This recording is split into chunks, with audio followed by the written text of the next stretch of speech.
নাথাকো আচলতে মইতো এমেণ্ডমেণ্ট বহুত আনিছোঁ এইকাৰণেহে যে ইয়াত শব্দবিলাক ভুল হৈ আছে যেনেকৈ পাউণ্ডছ হৈ আছে পনটো গতিকে সেইবিলাক কাৰেকশ্যন কৰোঁতে এখন এক্টতটো কেতিয়াও ভুল থাকিব নোৱাৰে পনটো যদি পাউণ্ড কথাটো বাৰে বাৰে দৰে আছে অনাৰেবল মিনিষ্টাৰ আপুনি ক্লিয়াৰিফিকেশ্যন দিব নেকি তেওঁলোকৰ ডিছকাশ্যনত ভাল হোৱাৰ কাৰণে পনছ আৰু নহয় নহয় মই একেলগে কৈ দিম নহয় জাষ্ট অনলি এই ৱাৰ্ডটোৰ ওপৰত এইটো আচলতে এইটো একচুৱেলি পাউণ্ডছ না পনছ না কি যাতে আমি পাউণ্ডছৰ কথা কৈছোঁ কিন্তু পাউণ্ডছ মানে কি পাউণ্ডছ খোৱাং বুলি যিটো খোৱাৰ বুলি কয় গৰু গৰু খোৱাৰ ঠিক আছে তো ক্লিয়াৰ হ'ল অখিল পঞ্চায়তসমূহে কি কয় খোৱাৰটো কৈছে গৰু খোৱাৰ যে আৰু সেইটো যদি আমি নাৰাখোঁ গৰুৰ জেলটো কাৰোবাৰ গৰু চৰু হেৰালে কি হ'ব তেতিয়া আগতে আছিলে আমাৰ বুজা নাই হ'ব মই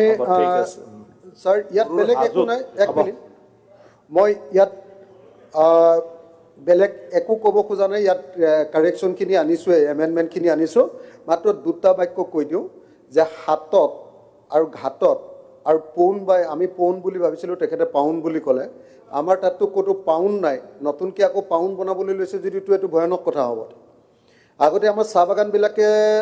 ছাৰ কি কৰে আমাৰ গৰুবিলাক চাহ বাগানত সোমালে পাউণ্ডত নি ভৰাই থৈ দিয়ে আমি পইচা দি আকৌ লৈ আহিব লাগে 100-150 টকা ফাইন ভৰাই সেইটো যদি আকৌ কৰিবলৈ লৈছে এইটো বৰ বেলেগ বস্তু এটা কৰিছে মই ভাবিছিলোঁ যে এইবাৰ এইটো পৌণ্ড আছিলে আচলতে পৌণ্ড মানে এই যে বহুত পুখুৰী আছে আমাৰ তাত ডাঙৰ ডাঙৰ বৰ পুখুৰীবিলাক আছে আৰু বিশেষকৈ এইবাৰ হেৰিয়াৰ যিবিলাক পুখুৰী খান্দিলে কি কয় আপোনাৰ এই আপোনাৰ কেন্দ্ৰীয় চৰকাৰৰ অমৃত সৰোবৰ সেই অমৃত সৰোবৰবিলাকক ইয়াৰ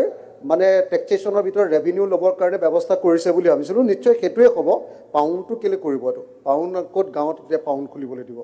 তো আজিৰ যুগত পাউণ্ড খোলা ক'ৰবাত নিয়ম আছে নেকি তো এতিয়া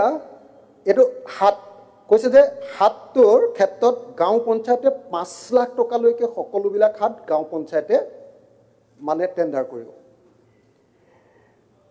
5 লাখৰ পৰা 10 লাখৰ ভিতৰত এইটো আঞ্চলিক পঞ্চায়তে কৰিব আৰু 10 লাখৰ ওপৰবিলাক মানে জিলা পৰিষদে কৰিব মই এই সংখ্যাটোহে খালি কমাই দিব কৈছিলোঁ সংখ্যাটো এইকাৰণে কমাই দিব কৈছিলোঁ যে এইটোৰ জৰিয়তে আচলতে আমাৰ বজাৰবিলাকৰ আচলতে হেৰিটো বঢ়াব খোজা হৈছে আমাৰ ঘাটবিলাক এতিয়া ক'ৰবাত 30,000 চলি আছে এতিয়াতো এইটো লাখত আনিব দেখিছোঁ মই সব ঘাটবিলাকৰ ৰেট বঢ়াই লৈ তাৰপিছত গৈ এতিয়া যদি ঘাট এটাত আমি 20 টকা দি পাৰ হৈছোঁ তাত 50 টকা দিব লাগিব এইটো ব্যৱস্থা কৰিবলৈ বোধহয় লৈছে সেইকাৰণে ইয়াৰ মূল্যটো খালি কমাবলৈ লাগি আছিলোঁ গোটেইকেইটাতে মই এটাই মানে এমেণ্ডমেণ্ট আনিছোঁ যে আপ টু 2 লাখ এইটো গাঁও পঞ্চায়তৰ হাতত থাকক আপ টু 5 লাখ এপি পঞ্চায়তৰ হাতত থাকক আৰু 5 লাখৰ ওপৰতো জিলা পৰিষদৰ হাতত থাকক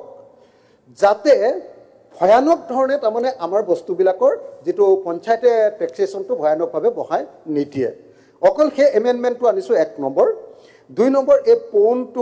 পাউণ্ডটো পৌণ্ড কৰিব খুজিছিলোঁ পৌণ্ডটোক লৈ এটা ডাঙৰ প্ৰব্লেম হ'ব এতিয়া তাৰমানে অমৃত সৰোবৰবিলাক আচলতে কাৰোবাৰ বহুতৰ আপোনাৰ দখল কৰি থকা মাটিত খান্দি দিলে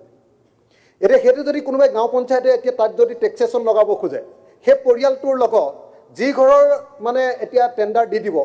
যি ঘৰক দি দিব কামটো সেই দুই ঘৰৰ মাজত গাঁৱত সাংঘাতিক সংঘাত লাগি যাব কাৰণ গাঁৱৰ মানুহবিলাকৰ বহুত ঠাইতে অমৃত সৰোবৰ খান্দিছে কাৰোবাৰ ঘৰত দীৰ্ঘদিন ধৰি দখল কৰি থকা কিন্তু তেওঁৰ মাটিৰ পট্টাটো নাই সেই মাটিটোক খান্দি দিছে এতিয়া যদি সেইটো জিলা পৰিষদে বা গাঁও পঞ্চায়তে বা কোনোবাই যদি সেইটো ঠেৰি মাৰি দিয়ে টেণ্ডাৰ মাৰি দিয়ে সেইটোতো গাঁৱত একদম ডাঙৰ উল্টা পুল্টা হ'ব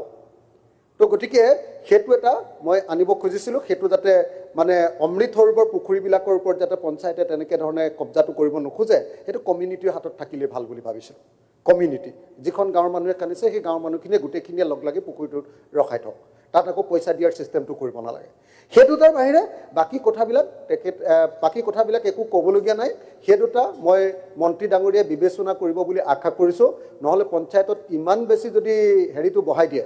টেণ্ডাৰটো তেতিয়াহ'লে আমাৰ সঁচাকৈ বিপদ হ'ব নাও ঘাটৰো বাঢ়িব ঘাটতো ফেৰীটো চবতে মানে আমাৰ বহুত দাম হৈ যাব ধন্যবাদ কমলেশ